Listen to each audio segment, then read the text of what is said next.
चलते हैं श्रीमद् भागवत महापुराण। प्रसंग चल रहा है, हिरण्यकश्यप सिंहासन पर त्रिभुवनपति पद पर विराजमान है। कयाधु जी ने श्रृंगारित करके प्रहलाद जी को हिरण्यकश्यप जी के पास भेजा। ये भगवान का दिव्य पार्षद, प्रधान पार्षद जय विजय हैं, हिरणाक्ष हिरण्यकश्यप। ये सनक सनंदन सनातन सनत कुमार के शाप से 3 जन्म के लिए असुर भाव को प्राप्त हुए। असुर भाव के कारण भगवान से भयंकर द्वेष है इनका। प्रहलाद जी को गोद में बैठाला और पूछा, तुमको क्या प्रिय लगता है, क्या चाहिए तुम्हें? सबसे अच्छी बात, अच्छी वस्तु क्या है? पहली बार में बताया था भगवान श्री हरि का आश्रय, हरि शरणम सबसे बढ़िया ये हमें लगता है। चंडामर्क को कठोर आज्ञा दी कि हमारे बच्चे की बुद्धि कुसंग से युक्त हो रही है, इसको ठीक पढ़ाई जाए। दूसरी बार जब गोद में बैठाला पूछा तो उन्होंने कहा, हमको सबसे अच्छी बात लगती है श्रवणम कीर्तनम स्मरणम विष्णुर्पाद सेवनम अर्चनम वंदनम दास्यम सख्यात्म निवेदनम। भगवान श्री हरि की ये नवधा भक्ति। बहुत जोर से हंसा और कहा कि ऐसे देखे जाते हैं जो मित्र के रूप में शत्रु का काम करते हैं। संडामर्क, तुमने जरूर हमारे बालक की बुद्धि कुसंग से युक्त कराकर बदल दी। जो हमारा दुश्मन है उसके प्रति उन्होंने कहा, नहीं सरकार, हमें क्षमा कीजिए, हमने कोई गलती नहीं की। हम जो आपने आज्ञा करी, राजनीति काम नीति ये सब पढ़ाया है, हमने कहीं इसको ऐसा नहीं पढ़ाया। इसी से पूछ लो। प्रहलाद से पूछा, तेरी ऐसी बुद्धि कैसे हो गई? तो प्रहलाद जी ने कहा, मेरी मति जैसी भगवान श्री हरि में सिखाने पढ़ाने से नहीं होती। जब तक अकिंचन भगवत प्रेमी महापुरुषों की चरण रज का सेवन न हो तब तक ऐसी मति नहीं होती। नैसाम मतिस्तावद रुक्रमांगिम इस पर सत्या अनर्थापगमो यदर्था मह्य शाम पाद रजोभिषेकम निष्किंचना नाम नवरणीत यावत। महान श्री नारद जी की कृपा से ऐसी स्थिति प्रहलाद जी की ये आकांक्षणी स्थिति है। भक्तजन इसकी आकांक्षा करते हैं। उठा के पटक दिया हिरण्यकश्यप ने और दैत्यों को बोला, मार डालो इसको, मुझे ऐसा पुत्र नहीं चाहिए। शरीर का कोई अंग यदि पूरे शरीर को नष्ट करता हो तो कटवा देना चाहिए। ये हमारे वंश का विनाश करने वाले हरि से प्रीति करता है, मार डालो इसको। बड़े बड़े अस्त्र शस्त्र लेकर दैत्यों ने प्रहार किया, खरोच भी नहीं आई। पहाड़ के नीचे दबाया गया, कुछ नहीं मिले। समुद्र में डुबाए गए, कल आपने सुना। सर्प से डसाए गए, विष पिलाया गया, जान लेने वाली गैस में उनको बंद कर दिया गया गड्ढे में डाल करके। फिर अंततोगत्वाद बहुत सब करने के बाद फिर होलिका दहन लीला हुई। उसमें भी प्रहलाद जी का रोम भी नहीं झुलसा, होलिका पधार गई। बहुत डर गया हिरण्यकश्यप। 5 वर्ष के प्रहलाद भक्त से त्रिभुवनपति महान तपस्वी बलशाली, जिसके डर से देवता हर समय कांपते रहते हैं, वो भयभीत हो गया और उसने सोचा, एष में वह साधुक्तो बधोपायाश्च निर्मिता तैस्तैर द्रोहै रसधर्मैर मुक्ता स्वेनैव तेजसा। मैंने इसको कितना मारने का प्रयास किया पर ये मरा ही नहीं। मैं इससे द्रोह कर रहा हूं और ये बिना किसी सहायता के अपने आप बचता चला जा रहा है। अवस्था इसकी 5 वर्ष की और ज्ञान इसका बहुत पुराना। निशंक, निर्भय, कोई सोच नहीं इसमें। हो न हो ये मेरी मृत्यु का कारण बने, सोच रहा है हिरण्यकश्यप। ये बालक होने पर बहुत समझदार है। अवश्य इसके विरोध से लगता मेरी मृत्यु संभव है।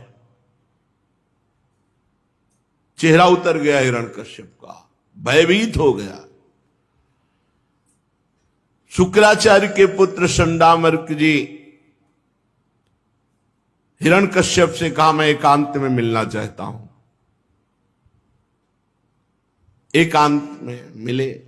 कहा, स्वामी आप चिंता करते हैं, अरे आपने अकेले त्रिभुवन पर विजय प्राप्त कर ली, आपके भौं टेढ़ी करने पर लोकपाल कांप उठते हैं। हमारे देखने में तो कोई चिंता की बात नहीं है, आखिरकार आपका ही बालक है, थोड़ी बुद्धि बिगड़ गई है, ये आपकी बुराई तो नहीं कर रहा, आपको मारने का प्रयास तो नहीं कर रहा, आप ही तो प्रयास कर रहे हो, आप चिंतित क्यों हैं? ऐसा किया जाए, इसे वरुण पास से बांध दिया जाए और हमारे भगवान शुक्राचार्य जी पधारेंगे और वो अपने मंत्रों से इसकी बुद्धि को बदल देंगे, ये सुधर जाएगा, आप चिंता मत करो। हिरण्यकश्यप ने कहा, ठीक है, गुरुपुत्र की सलाह मान ली, अब वरुण पास से बांध करके संडामर्क जी ले गए। भक्त कभी भयभीत नहीं होता किसी भी परिस्थिति में, जो भयभीत होते हैं उनको अभी भगवान का भरोसा नहीं है। अब वहां उनको काम का उपदेश, गृहस्थ धर्म संबंधी बहुत से उपदेश दिए जाने लगे। प्रहलाद जी बहुत नम्रता से प्रयोग आते हैं, चाहे संडामर्क जी हो चाहे शुक्राचार्य जी हो, सबसे नम्र प्रयोग। मन में सोचा, इतना विरोध, पिता गुरु सब विपक्ष में, क्या मेरे हरि की भक्ति में ऐसा विरोध होता ही रहता है?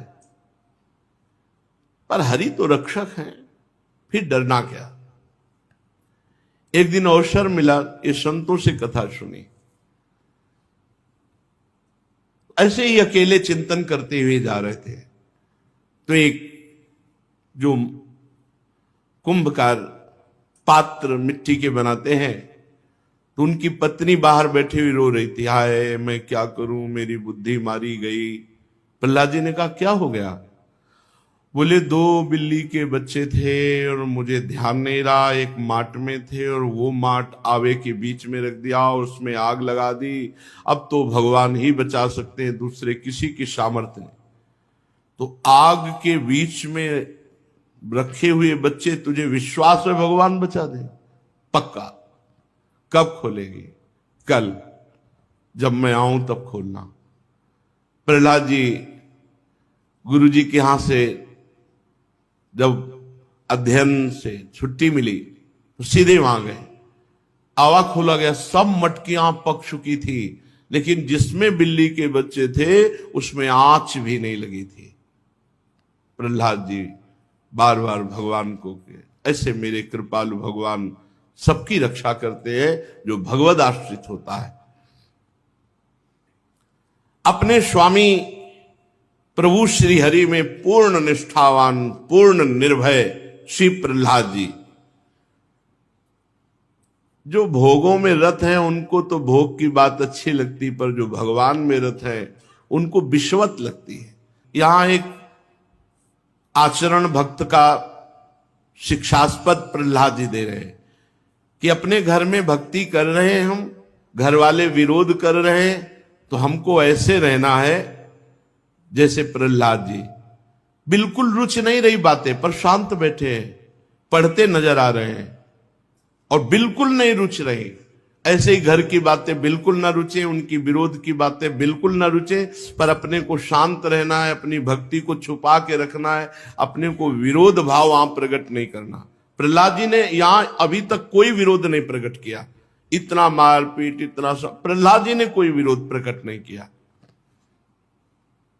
एक दिन गुरुजी गृहस्थी के काम से कहीं बाहर चले गए, छुट्टी मिली, प्रहलाद जी ने सब असुर बालकों को बुलाया, बुलाकर पास बैठाला और मधुर वाणी में हंसते हुए कहा। वो सब बालक थे और इस चमत्कार से बहुत प्रभावित थे कि प्रहलाद जी को आग में जलाया गया, विष पिलाया गया, सब कितना कितना सब किया गया और कुछ भी प्रहलाद जी का नहीं बिगड़ा। इसलिए बड़ी श्रद्धा थी सब असुर बालकों की। सब आकर बैठ गए। गुरुजी कहीं बाहर गए हुए थे। बड़े प्यार में भरकर श्री प्रहलाद जी ने कहा, मित्रों, इस संसार में ये मानव देह मिलना बड़ा दुर्लभ है। दुर्लभम मानुषम जन्म तदप्य ध्रुव मर्थदम कौमार आचरेत प्राज्ञो धर्मान भागवतानि। प्यारे मित्रों, इस संसार में मनुष्य जन्म मिलना बड़ा दुर्लभ है। ये जगह जगह लिखा है शास्त्रों में। इसके द्वारा अविनाशी परमात्मा की प्राप्ति की जाए, यही सफलता है। मनुष्य जीवन की सफलता क्या है? भगवत प्राप्ति। परंतु पता नहीं कब इस शरीर का अंत हो जाए। दुर्लभो मानुषो देहो देही नाम क्षण भंगुरा। ये शरीर बड़ा दुर्लभ है, पर किस क्षण नष्ट हो जाए पता नहीं। दुर्लभम मानुषम जन्मो तदप्य ध्रुव मर्थदम। कभी भी ये नष्ट हो सकता है। इस दुर्लभ मानव देह में, क्षण भंगुर मानव देह में भगवत प्राप्ति कर ली जाए, परमात्म प्राप्ति कर ली जाए। हे मित्रों, ये जीवन का परम लाभ है।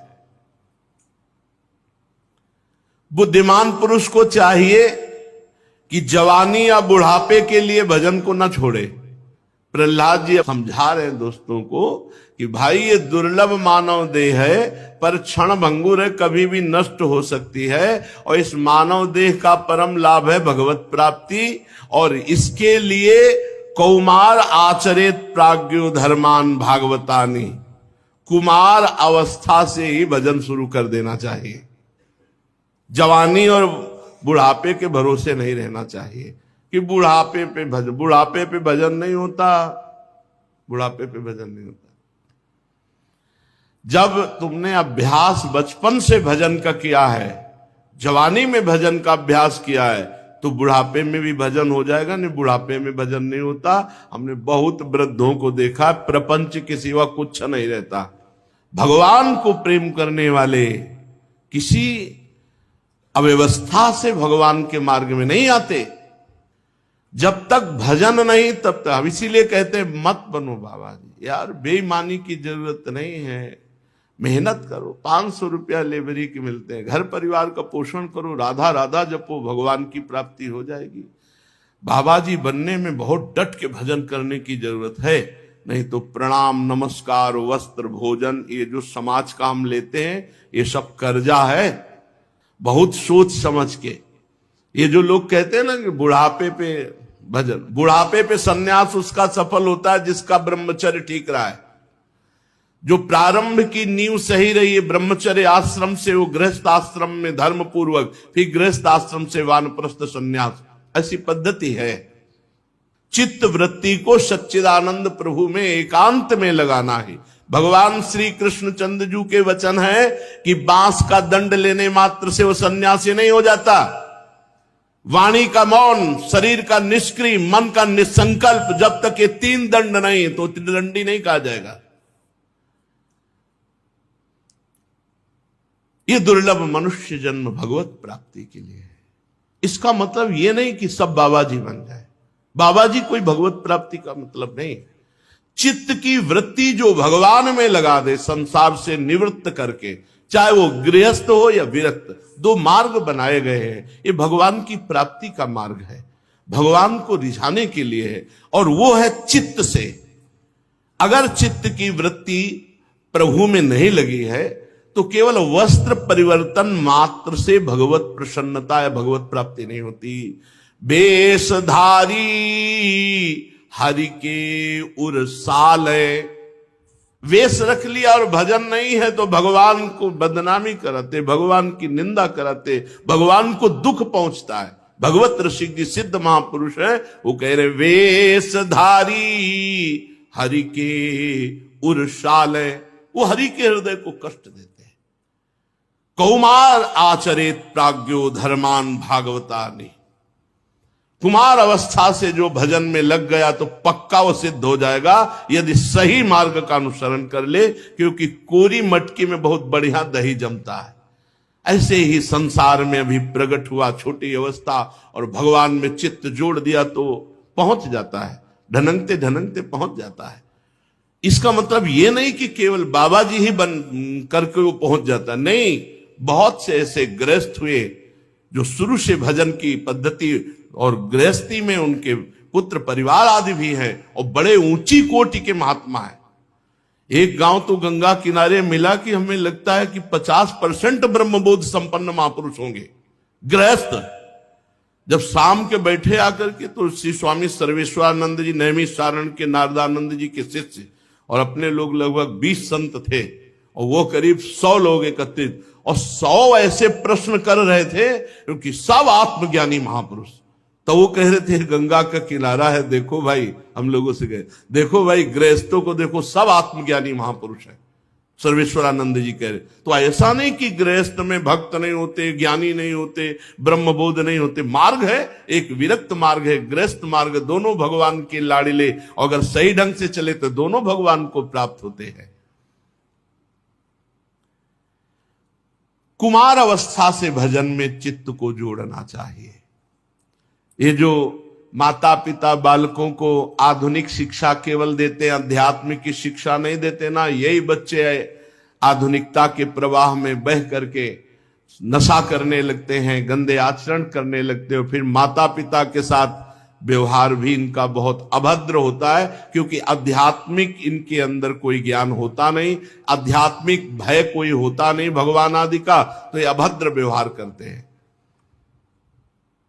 छोटे छोटे थे,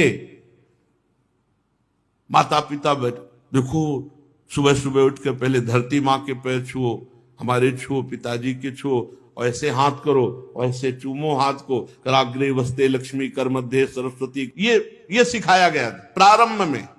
उठे पहले धरती माँ, प्रातः 4 बजे के बाद कोई वहां सो नहीं सकता। ये प्रातः 4 बजे की दिनचर्या, छोटे छोटे बच्चे उठ, वो संस्कार जो प्रारंभ के डाले जाते हैं अध्यात्म के, वो जीवन भर चलते हैं। अब जीवन भर का अभ्यास है, पहले उठो, अब तो वृंदावन है, वही वहां धरती माता की जय थोड़ी बोल ली है, वृंदावन भूमि को प्रणाम, जैसे गुरुजनों को प्रणाम, आचार्य इष्ट इन सब की वंदना करके वो संस्कार। प्रातःकालीन जिनकी दिनचर्या ठीक है उसका जीवन पूरा ठीक हो जाएगा, ध्यान रखना, पूरा जीवन। ये जो 9-10 बजे तक सोते हैं, भगवान कृपा करें, इनकी बुद्धि शुद्ध करें। सूर्य भगवान उदय हो गए और सो रहे हैं, कोई दिनचर्या नहीं। अब 10 बजे क्या दिनचर्या होगी? हमें तो मतलब 10 बजे तो हम लौट जाते हैं दिनचर्या करके, रात के 12 बजे से और दिन के 10 बजे तक दिनचर्या ये चल रही, फिर 10 बजे तो लगभग लौट जाते हैं यहां से। फिर वहां प्रसाद, हमें लगता है जब उनके जगने का टाइम आता है तो यहां ध्यान का विश्राम शुरू हो जाता है। कौमार आचरित प्राज्ञ, ए भाई मनुष्य जीवन बहुत अच्छे अच्छे संस्कार अपने में भरो भगवत प्राप्ति के लिए, भगवत प्राप्ति के लिए। यथा ही पुरुषस्य विष्णु पादोपसर्पणं यदेश सर्वभूतानां प्रियात्मेश्वरः सुहृत्। बहुत भगवान की विचित्र माया है, जीव को भगवान अवसर देते हैं भजन कर लो। अब मान लो पति पत्नी बच्चा नहीं, अरे बहुत बढ़िया यार, बोले वो नहीं गृहस्थी में होना चाहिए, तो गोपाल जी को मान लेना, प्रिया प्रीतम को मान ले और भजन कर, तेरे सब ऋण उऋण हो जाएंगे, भगवत प्राप्ति हो जाएगी, बढ़िया। वो चाहे धुंधकारी मिले पर चाहिए जरूर, हाँ वो चाहे रोज पीटे पर चाहिए जरूर। श्री वामदेव जी महाराज अपनी मंडली के साथ भ्रमण कर रहे थे, बड़े सिद्ध महापुरुष थे।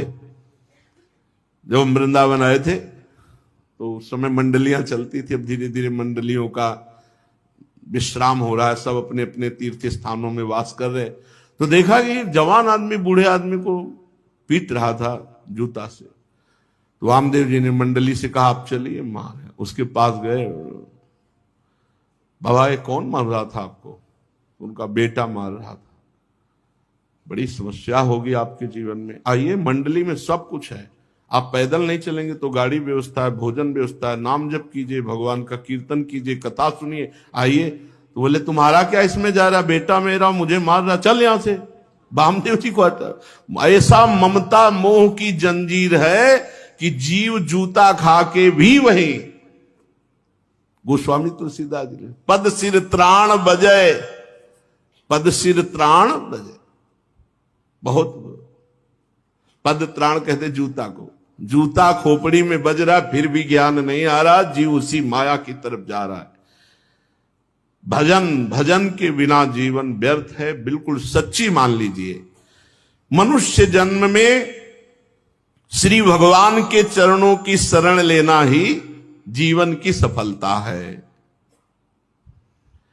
भगवान समस्त प्राणियों के सुहृद हैं, प्रीतम हैं, आत्मा हैं। भाइयों, सुखमेन्द्रिय कम दैत्या देह योगेन देहिनाम सर्वत्र लभ्यते दैवाद यथा दुःखमयत्नतः तत्प्रयासो न कर्तव्यो यत आयुर्व्ययः परम न तथा विन्दते क्षेमं मुकुंद चरणाम्बुजम ततो यतेत कुशलः क्षेमाय भयमाश्रितः शरीरम पौरुषम यावन्ना विपद्येत पुष्कलम। हे मित्रों, ये जो इंद्रियों से सुख भोगा जाता है तो हर योनि में मिल जाता है। सुअर, कुत्ता, सब योनि को ये प्राप्त है। सच्ची मानिए, तुम्हें रबड़ी खाने में जितना अच्छा लगता है सुअर को बिष्ठा उतना ही अच्छा लगता है। तुम्हें डल्लब के गद्दे में बढ़िया ऐसे, उसको कीचड़ में वैसे। तुम्हें जैसा अपनी पत्नी से सहवास, ऐसा सूकरी के सहवास से उसको वही सुख मिलता है। तुम्हें अपने बच्चों से जितना प्यार उतना सूकर को प्यार, तुम्हें जितना अपना शरीर प्यार उतना शरीर प्यार। सुखमेन्द्रिय कम दैत्या देह योगेन देहिनाम, जितने शरीरधारी हैं पशु पक्षी सबको ये सुख प्राप्त है जिन सुखों के लिए तुम भगवान को भूल करके प्रयासरत हो। इसलिए इन सांसारिक सुखों के लिए भगवान का विस्मरण करके प्रयास करने की जरूरत नहीं। जैसे कोई प्रयास आज तक नहीं किया कि मुझे दुख मिले, जबरदस्ती दुख भोगना पड़ता है। ऐसे आप प्रयास मत करो सुखों का, तो जबरदस्ती जो प्रारब्ध में सुख भोग है वो आ जाएगा। प्रयास करो, परिश्रम करो, धर्म के लिए, भगवान के लिए, भगवान के भजन का परिश्रम, धर्म का, समाज सेवा का परिश्रम, परिवार सेवा को भगवान की सेवा मानकर तब सार्थक हो जाएगा। भगवान के परम कल्याण स्वरूप चरण कमलों की प्राप्ति का प्रयास करो। यह प्रारब्ध से नहीं होता, ये मनुष्य जीवन में भजन करना पड़ता है। प्रारब्ध से सुख और दुख मिलता है। मनुष्य जीवन में सिर पर अनेकों प्रकार के भय सवार रहते हैं।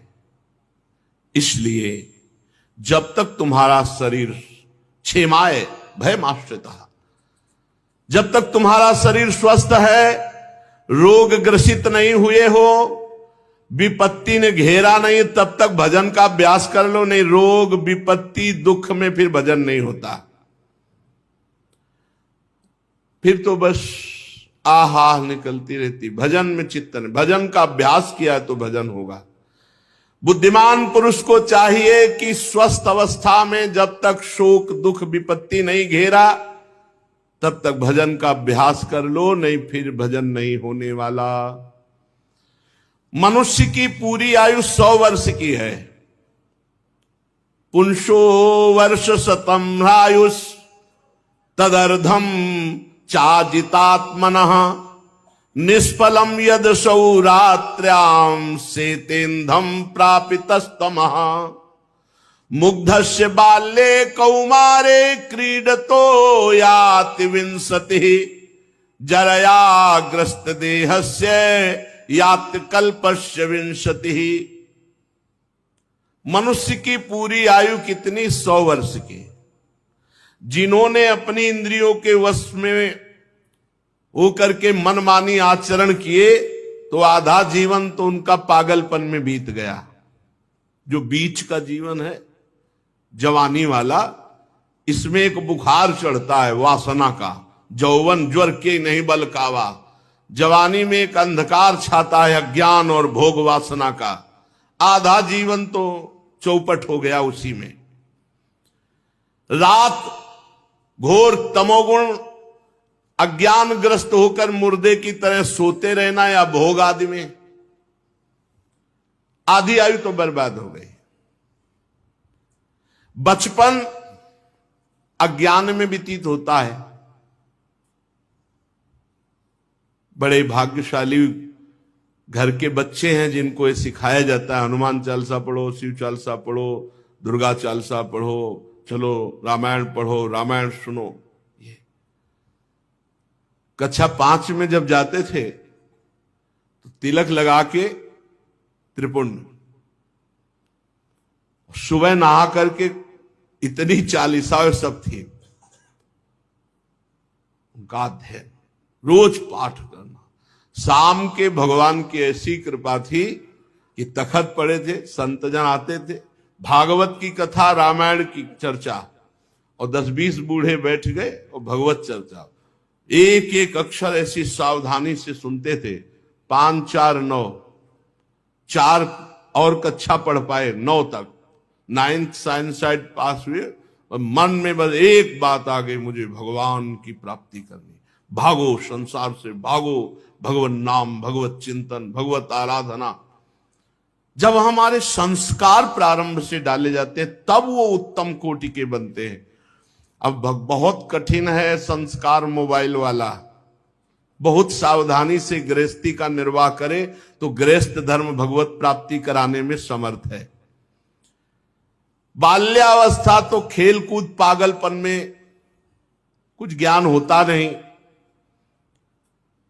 सही पूछो तो 20 वर्ष तक की अवस्था, जन्म से लेकर, वो एक विशेष ज्ञान का प्रकाश नहीं होता 20 वर्ष तक। और पीछे के 25 वर्ष बुढ़ापे वाले, उसमें भी स्मृति अगर वो सही ढंग से चला है तो स्मृति रहेगी नहीं। स्मृति डाउन, शरीर शक्ति एकदम गिरी हुई और बस वही प्रपंच, वही ऐसा। अगर भजन नहीं किया तो, सत्संग नहीं सुना, भजन नहीं किया तो बुढ़ापे में बुद्धि बहुत बिगड़ जाती।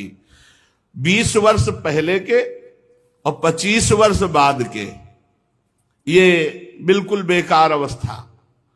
और जो बीच वाली अवस्था वो तो पहले ही बता दिए, एकदम उद्दंड अवस्था पागल वाली। बिरले कोई होगा जो 20 से लेकर के 50 तक पाप की पोटरी ने तैयार कर लिए हो। बहुत गंदा बुद्धि में विचार आता है इस अवस्था में। अगर संभाल पावे तो संभाल पावे। जीव इतना उलझ जाता है भोगों में कि क्या कर्तव्य है, क्या कर्तव्य है, इसका ज्ञान ही नहीं रहता। आधी आयु तो सोने में चली गई। दिन में जो चेष्टाएं हैं वो कर्तव्य का ज्ञान ना होने के कारण, तो बाल्यावस्था व्यर्थ गई, बुढ़ापा व्यर्थ गया, जवानी में पागलपन, पूरी जिंदगी। कब भजन करोगे? प्रहलाद जी कहे कौमार आचरे। बाल्यावस्था से भजन में बच्चों को लगाना चाहिए। 5 मिनट राधा राधा नाम कीर्तन करो, अभी तुमको बाल भोग पवाएंगे। आज अगर तुम 5 मिनट नाम जप करोगे तो आपको ये वस्तु पाए। उनको प्रलोभन देना चाहिए। उनको भय और प्रलोभन दोनों से भगवान में लगाओ, देखो फिर महान बनेंगे। आज तक इतिहास साक्षी महान वही हुआ है जो ब्रह्मचर्य परायण और नाम जापक रहा, वही महान हुआ है। चाहे वो राष्ट्र सेवा में हो, चाहे समाज सेवा में हो, भगवत सेवा में हो। जिसके जीवन में सदाचार नहीं वो कुछ नहीं है। पूर्व पुण्य से चाहे वो राजा बन जाए तो भी कुछ नहीं है। मेरे मित्रों ध्यान दीजिए, प्रहलाद जी कह रहे जिसकी इंद्रियां वश में नहीं, ऐसा पुरुष कभी भी कितना भी भोग भोग ले सुखी नहीं हो सकता।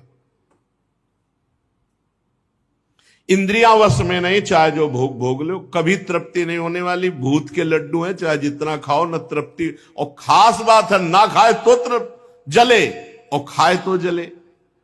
तो ना खाने वाला थोड़ी देर जलने के बाद शीतल हो जाता है, खाने वाला जिंदगी भर जलता है।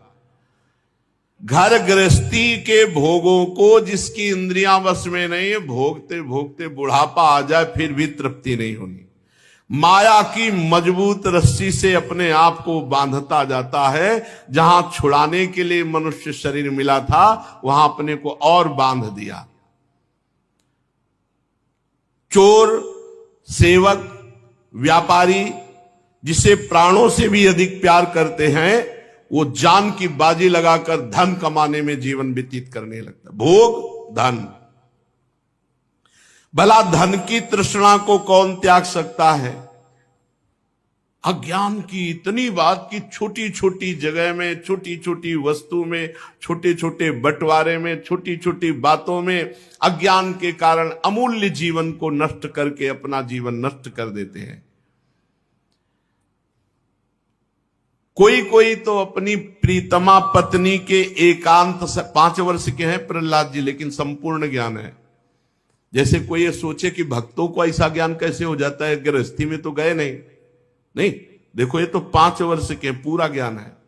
कह रहे जब उसकी प्रीतमा पत्नी एकांत में मीठी मीठी बातें और अपने आप को न्यौछावर करके सहवास आदि ऐसा बंध जाता है मन दोनों का, पति पत्नी का, इस स्नेह पास में ऐसा बंध जाता है छूटना मुश्किल। दूसरी फांसी, नन्हे नन्हे बच्चों की तोतली बानी, प्राणों से प्यारे प्रिय बच्चे कैसे छोड़ सकता है? फिर और बड़े हुए तो बच्चों की बहू और उनके लड़के बच्चों से ज्यादा प्यारे लगते, जो पौत्र पौत्री होती है बहुत ज्यादा प्यारे। फिर पुत्रियों का ब्याह तो उनके जो दामाद, कितना बंधन गांठ के ऊपर गांठ बंधती चली जाती है। अब वो जब वृद्धावस्था आई, अब वो सब इंद्रियों के भोग तो भोगने की सामर्थ्य नहीं रही, मन वैसे ही जलाता है और प्रतिकूलता घर से मिलती है। जनेन्द्रीय और रसेंद्रीय के सुखों में पूरा जीवन व्यतीत किया तो वृद्धावस्था में उसी का चिंतन होता है, उसी का चिंतन। वो रेशम के कीड़े की तरह अपने आप को कर्म बंधनों में जकड़ लेता है, उनसे कभी विरक्त नहीं हो सका, उनका कभी त्याग नहीं कर सका। और सुनो, अगर वो कहीं संस्कार व सन्यासी त्यागी बन भी जाए तो कोई बिरला ऐसा है कि घर से संबंध हटा पावे नहीं, महीना भर में वो घर पहुंच जाएगा। संन्यास लेने के बाद घर को दिया हुआ 1 रुपया भी पूरे घर के नाश के लिए पर्याप्त है, ये होश में रख ले विरक्त। 1 रुपया भी पर्याप्त है उसके परिवार के नाश के लिए, इसलिए बहुत सावधान, विरक्त होकर के बहुत होश में। उतना लो जितने से जीवन चल जाए, ज्यादा है तो समाज साधु सेवा, घर परिवार की नहीं। और फिर घर परिवार का राग वहीं घर परिवार में ले जाकर के मारता है, बहुत दुर्गति। अगर सन्यासी होकर घर में जाके मरा तो भारी दुर्गति समझो। भगवान की याद में तड़पते हुए शरीर छोड़ दो। इसीलिए गंगा पावन, यमुना और तीर्थों का आश्रय लिया जाता है। घर का संबंध विरक्त होकर नहीं, स्वजन त्यक्त स्वजन बांधवाहा, भगवान कपिल देव जी ने कहा त्यक्त स्वजन बांधवाहा, तब तो बैरागी सन्यासी महात्मा त्यक्त स्वजन बांधवाहा। अधिकार नहीं, अधिकार श्री जी का और श्री जी जिसे दे दे अधिकार, अपना अधिकार नहीं मानना चाहिए। बहुत सावधानी रखनी चाहिए। विरक्त और गृहस्थ में जो भगवान शास्त्रों में मर्यादा बनाए उसी मर्यादा से चलना चाहिए। और ये प्रायः बड़े बड़ों से भूल हो जाती है। अपना उद्धार करने में असमर्थ बेचारा मोह की जंजीरों में फंस जाता, बहुत इस प्रपंच से बहुत दूर भगवान की प्राप्ति करने के लिए।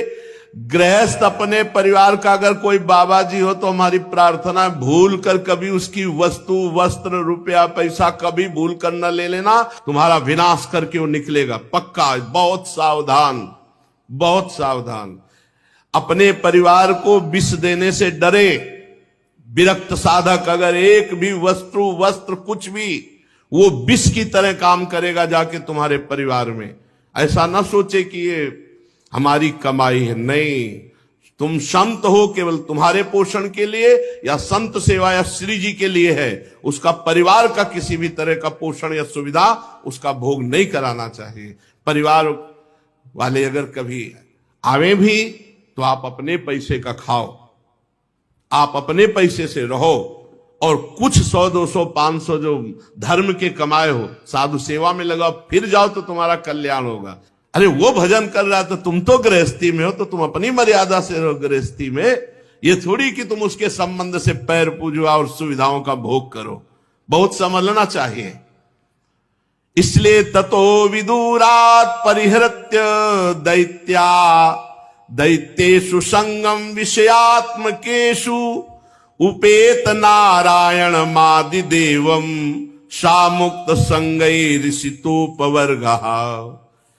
हे मित्रों, ये विषयासक्ति छोड़ दो,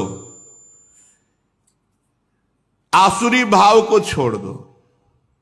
ये जो आसुरी भाव वाले लोग हैं इनको छोड़ दो। आसु कहते हैं प्राण, जो केवल अपने प्राणों का पोषण, केवल अपनी वासनाओं का पोषण करने वाले आसुरी भाव वाले, इनको छोड़ दो। आदिदेव भगवान श्री हरि की शरण ग्रहण करो, और जिन्होंने संसार की, परिवार की आसक्ति छोड़ दी, ऐसे महात्माओं का संग करो। साधुता की जो पद्धतियां हैं आचार्य परंपरा से बनाई गई हैं, 2 ही पद्धतियां हैं, या तो बार रखा लेना, या तो हर 2 महीने, 4 महीने, 6 महीने में मुंडन करा लेना। ये कटिंग सेटिंग फिटिंग तो है ही नहीं। कह रहे उन संतों का संग करो, मुक्त संगै रिषितोपवर्गः, जो अपने परिवार, अपनी आसक्ति को त्याग चुके हैं, ऐसे भगवत प्रेमी महात्माओं का संग करो तो अपवर्गः, मोक्ष की प्राप्ति होगी। संत संग अपवर्ग कर, कामी भव कर पंथ। कामनाओं की पूर्ति चाहने वाला संत नहीं होता। जो निष्काम भगवत चिंतन परायण है वही संत है, चाहे गृहस्थी में हो चाहे विरक्ति में हो। मित्रों, भगवान के प्रसन्न करने के लिए कोई बहुत परिश्रम या प्रयत्न करने की जरूरत नहीं। प्रहलाद जी कह रहे, नारच्युत प्रीणयतो बह्वा यासो असुरात्मजाः आत्मत्वात् सर्वभूतानां सिद्धत्वाद् हि सर्वतः। मित्रों, भगवान को प्रसन्न करने के लिए किसी भी विशेष प्रयास या प्रयत्न की जरूरत नहीं है, क्योंकि वे हमारी आत्मा हैं और वे सर्वत्र हैं और वे स्वयं सिद्ध हैं, पूर्ण काम हैं। उनको किसी वस्तु की कामना नहीं। ब्रह्मा से लेकर तिनके तक छोटे बड़े समस्त प्राणियों में हमारे भगवान विराजमान हैं। ब्रह्मा से लेकर तिनके तक पंचभूतों से बनी हुई वस्तुओं में भगवान विराजमान है। पंचभूतों में भगवान विराजमान है, सूक्ष्म तन मात्राओं में, महातत्व में, तीनों गुणों में, गुणों की साम्य अवस्था में, प्रकृति में, सब में भगवान विराजमान है। भाई यही बात समझ लो, इससे भगवान बहुत जल्दी मिल जाएंगे। हर व्यक्ति वस्तु स्थान में भगवान की भावना, और इसमें सिद्ध है प्रहलाद जी जो उपदेश कर रहे हैं, इसमें सिद्ध है प्रहलाद जी। अंतर्यामी प्रभु सब जगह विराजमान है। इस भावना से बहुत जल्दी भगवत प्राप्ति होती है। ये सबसे बड़ी यहां बात है, और इसको दुर्लभ बात कहा गया है गीता में भी। बहुनाम जन्मनावंते ज्ञानवान माम प्रपद्यते वासुदेवा सर्वमिति सा महात्मा सुदुर्लभा। जो सब जगह भगवान को देखता है, ऐसा महात्मा मिलना बड़ा दुर्लभ है। अब इसकी प्राप्ति के लिए तुम पहले अपने आसुरी स्वभाव का त्याग करो। दूसरों से सुख भोगने की लालसा इसे आसुरी भाव कहते हैं। सब प्राणियों पर दया करो, क्योंकि सबके हृदय में भगवान विराजमान है। सबके हृदय में भगवान विराजमान है, इसलिए सबकी सेवा करो, आसुरी भाव का त्याग करो, दूसरों से सुख भोगने की लालसा, इसी से भगवान प्रसन्न हो जाते हैं। नाम जप करते हुए सब में भगवत भावना, दूसरों को सुख पहुंचाना, सुख लेने की चाह का नाश कर देना, ये नाम जप करेगा। इससे बढ़कर कोई साधन नहीं है। इससे भगवान प्रसन्न हो जाते हैं और कह रहे तुष्टे तत्र किम लभ्यम अनंत आद्य किम तैर्गुण व्यतिकरादि ये स्वसिद्धा धर्मादय किम गुणे न च कांक्षितेन सारम जुषाम चरणयो रूप गायताम नः। और जिसके ऊपर भगवान प्रसन्न हो गए, कौन सी अब बात रह गई जो उसको नहीं पूरी हो जाएगी। जिसको भगवान मिल गए, भगवान प्रसन्न हो गए, तो अब क्या बाकी रह जाएगा। प्रहलाद जी कह रहे सबसे बड़ी साधना क्या है? सब में भगवान को देखते हुए सेवा करना, खूब नाम जप करना, किसी से सुख लेने की इच्छा ना रह जाना, इसी से भगवत प्राप्ति हो जाती है। और जिस पर भगवान प्रसन्न हो गए तो कौन सा ज्ञान, कौन सी वस्तु, कौन सी स्थिति बकाया रह जाएगी। लोक परलोक में धर्म अर्थ जो बताया गया है, बिना प्रयास के सब कुछ आपको प्राप्त हो जाएगा जिस दिन आप भगवान को प्रसन्न कर लिए। देखो, हमको तो माया से कोई भी भय नहीं है, प्रहलाद जी कह रहे। जब हम भगवान का चरणामृत का सेवन करते हैं, भगवान का नाम जप करते हैं और भगवान की लीला कथा सुनते हैं, तो अब हमको न मोक्ष की आवश्यकता और न मैं माया से भयभीत होता हूं। फिर ध्यान से सुन लो, जब हम भगवान का चरणामृत रोज पान करते हैं, उनका नाम जप करते हैं, उनकी लीला कथा सुनते हैं, कहते हैं, तो हमें मोक्ष की भी जरूरत नहीं है और हम इस माया से पार होने के लिए भी डरते नहीं हैं, क्योंकि हमारे पास चरणामृत है, नाम है और भगवान की लीला कथा। ये बहुत जोर की बात जब प्रारंभ में थे तभी ये बात बैठ गई थी। भगवान का नाम, जब भगवान की लीला कथा, भगवान का चरणामृत, तो रोज भगवान का चरणामृत कहां मिले? तो गंगा जी चरणामृत है ना। गांगम बारी मनोहारी मुरारी चरणच्युतम, बस गंगा जी का पान, गंगा जी का त्रिकाल स्नान, गंगा जी की ही रेत पे रहना, गंगा जी के किनारे सेवन, चरणामृत का पान, लीला कथा अमृत का पान, नाम जप। तो लीला कथा के लिए जहां कहीं गंगा किनारे संत महात्मा होते तो आश्रमों में कथाएं होती ही रहती है। और नाम जप निरंतर बहुत जोर का साधन है भगवत प्राप्ति के लिए। रोज चरणामृत का पान, चरणामृत न मिले तो ब्रज के बहुत से कुंड हैं, इनका किसी का भी जल ले लो, रोज 2 बूंद पाओ, ये चरणामृत है संतों का, भगवान का। यमुना जी, गंगा जी, ये सब महान पावन, नर्मदा जी, ये सब पावन करने वाले हैं। रोज चरणामृत और नाम जप और भगवान की लीला कथा सुनना, इससे बढ़कर कोई साधन नहीं भगवत प्राप्ति का। शास्त्रों में धर्म अर्थ काम, इन तीनों पुरुषार्थों का वर्णन किया गया है, मोक्ष का भी वर्णन किया गया है। आत्मविद्या, कर्मकांड अर्थात कर्मयोग, आत्मविद्या अर्थात ज्ञान योग, न्याय, तर्कशास्त्र, दंड नीति, जीविका के साधन, बहुत से शास्त्र हैं। यदि परम पुरुष भगवान श्री हरि में आत्मसमर्पण नहीं हुआ, निरंतर भजन नहीं हुआ, तो प्रहलाद जी कहते हैं हम सब ये बेकार मानते हैं, हम सब बेकार मानते हैं। आपका ज्ञान, आपका कर्मकांड, आपका तर्कशास्त्र, दंड नीति और जितने शास्त्र ज्ञान है, उस सब का फल है भगवान श्री हरि में आत्मसमर्पण और निरंतर भजन। ये नहीं तो प्रहलाद जी कहते हम सबका सब निरर्थक व्यर्थ मानते हैं। ज्ञानम तदेतदमलम दुर्वापमाह नारायणो नरसखा किल नारदाय एकांतिनाम भगवतस् दकिंचनानाम पादारविंद रजसाप्लुत देहिनाम स्यात्। ये निर्मल ज्ञान जो हमने तुम्हें सुनाया ये बड़ा दुर्लभ है।